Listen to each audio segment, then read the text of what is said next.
Hello guys, and welcome to part 2 of the exploration of my Spider-Man collection. This edition will be concentrating on Spectacular Spiderman. I don't want to waffle too much, so let's just get straight in, shall we? Start off obviously with number 1, and it's the Tarantula and his signature move. This is, I think, the third copy I've had of this, and from what I can see, it seems to be the most easily available and cheapest to buy number 1 of almost any pre-modern age comic I could think of. You'd think even for a number 1 in the 70s, compared to things like the first appearance of Ghost Rider, even Savage She-Hulk, it might command a bit more of a price than actually getting. But no, I think then it must be because there's so many of these still around that you can pick them up for literally £1. But this is my third version of this. Pretty good nick this time. Yeah, nice colours. Spider-Man covers that are predominantly red and yellow, they're the ones that really stand out. I think it's the yellow, to my mind, that kind of screams Bronze Age comic. I like a comic to look like a comic, which I suppose makes me prefer the traditional type of cover. But yeah, I think it's the yellow that kind of really signifies that. I won't get into too deep because I'm just talking off the top of my head. Right, let's move on. There we go, look, number 2. They've been together for so long they're stuck. The Tarantula again. He just jumps in toes first, doesn't he? And Craven. Watching The Omen. 666. I've never noticed that before. Perhaps we're fighting over who wants premiere seating tickets, I don't know. There you go, look at that. The Light Master. Don't know who that is. But again, the red and the yellow really just make it stand out. Simple cover. Nice. That seems to be a bit of a rehash of number Amazing 46 or 47. It's almost the same kind of angle. Oh, I've just noticed that. It's amazing when you look through these, the things you don't see the first time, even the second or third time. And I've just noticed her. Who's that hanging there? They're too busy punching each other's lights out to notice. What else can we discover as we go through here? Right, I'm going to jump through a few. I know, Iceman has gone mad. I think at least once in probably most heroes' lives there's an issue or a storyline where they lose it, whether through some kind of emotional issue or whether they're being controlled by somebody else. But there's always there's at least one storyline where something tips them over the edge. I think the equivalent for a TV series is where they have their put on trial, or the flashback episode. They're quite cliche storylines. Who's that? Oh, the Enforcers. The cowboy and the tough guy in the lilac type suit. Oh, again, someone just noticed it's the eyes. I don't know whether they're meant to be Spider-Man. Again, as I mentioned in the previous video about the whole circular face motif thing used quite a lot. Another example there. Right, let's just swap through. Again, with Spectacular, I've not really read many, if any, prior to perhaps 117. Somewhere around that issue. So all of these I've got to look forward to. So the first one I've actually marked off is annual number 2. Not the best quality. Well, paper-wise it's okay, but it's obviously a nicely faded cover. I think I picked this because of the iffy title of the bad guy. because if you read it too quickly, it looks like something else. Mr. Rapier, somebody I've not heard of in any of the other stories. I suppose somewhere online there's a list giving details of characters who only ever appear once in comics. Right. Next I've got marked down. Oh! That's right. You get your feeling that the Vulture has been watching Diamonds Are Forever quite recently. Oh, that's a good idea of how to get rid of Spider-Man. The heat is withering, but Spidey can't feel it yet. Is that meant to be kind of can't stand the heat kind of joke? I don't know. He's back, the vengeful Vulture. Hasn't he been vengeful since the second appearance? I don't know. I'm not really rating Vulture as a bad guy yet. I've only read a few of him, and from what I've seen in comics, he's a lot like Sandman, a glorified bank robber. But no, maybe when I get into these issues finally, that I'll learn more about him and have a better appreciation for him. But you can't like everybody really. Alright, next one is issue 59. I didn't say what issue that was. Never mind. I think I picked this because in the last video I was kind of referencing some of the later covers, especially in this series, they're a bit duff.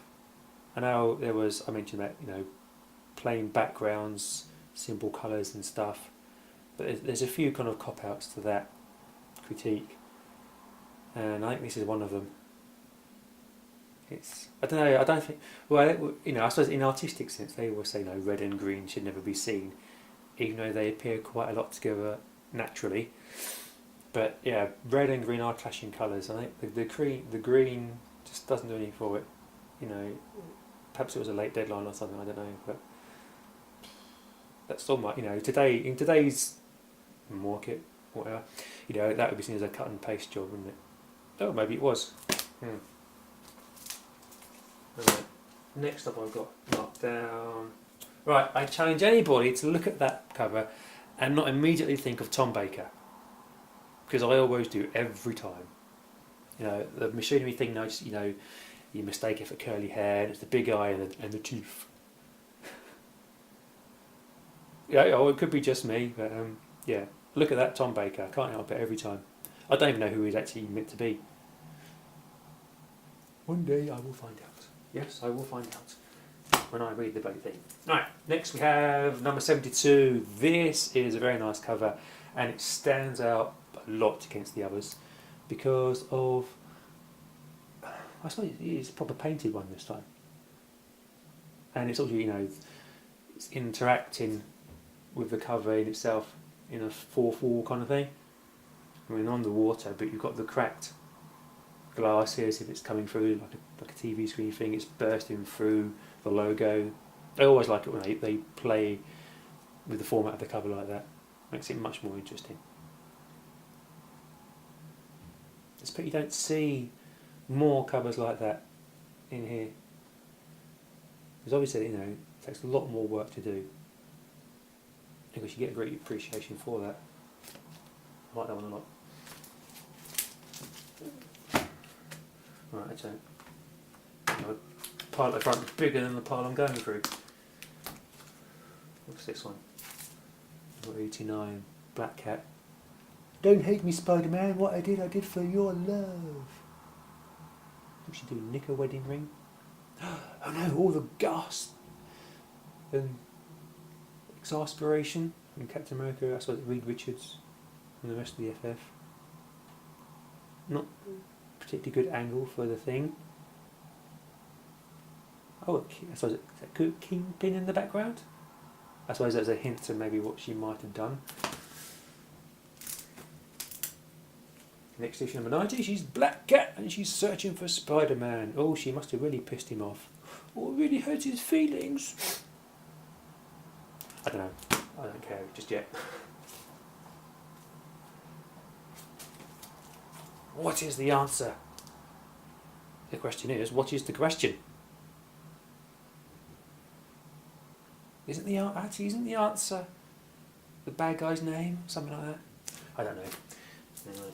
Right, next I've marked off number 99, which is like the first appearance of the Spot.